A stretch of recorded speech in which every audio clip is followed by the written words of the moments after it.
உங்க இருதயங்களை கர்த்தர் திருப்பி மனப்பாங்கோடு உருவாக்கி கொண்டிருக்கிறார். இளையவனாய் இருக்கும் போது நீ அலைஞ்சு திரிஞ்ச, ஆனா முதிர்ச்சி அடையும் போது நீ கையை உயர்த்தி என் சித்தத்திற்கு உன்னை எவ்வளவு கஷ்டமா இருந்தாலும் ஒப்பு கொடுக்கும் அளவிற்கு நீ மாறுவ பேதுரு என்று சொன்ன வார்த்தையின்படி உங்க சித்தத்தை நிறைவேற்றதான் நாங்க இன்னைக்கு வந்திருக்கிறோம். கரங்கள் எல்லாரும் உயர்த்தி எத்தனை பேர் ஒப்பு கொடுப்பி?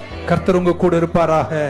எங்கள் பிள்ளைகளை ஆசீர்வதிங்க, அவங்களுடைய பொருளாதாரத்தை ஆசீர்வதிங்க, வேலைகளை ஆசீர்வதிங்க, குடும்பம் சந்ததிகளை ஆசீர்வதிங்க. செய்வதெல்லாம் வாய்க்கட்டும். எந்த பக்கத்தில் திரும்பினாலும் காருண்யம் எங்கள் பிள்ளைகள் காண்பார்களாக.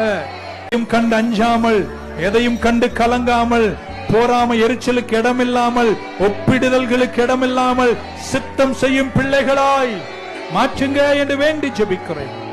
இயேசு கிறிஸ்துவின் நாமத்தில் ஜெபிக்கிறோம் எங்கள் நல்ல பிதாவே.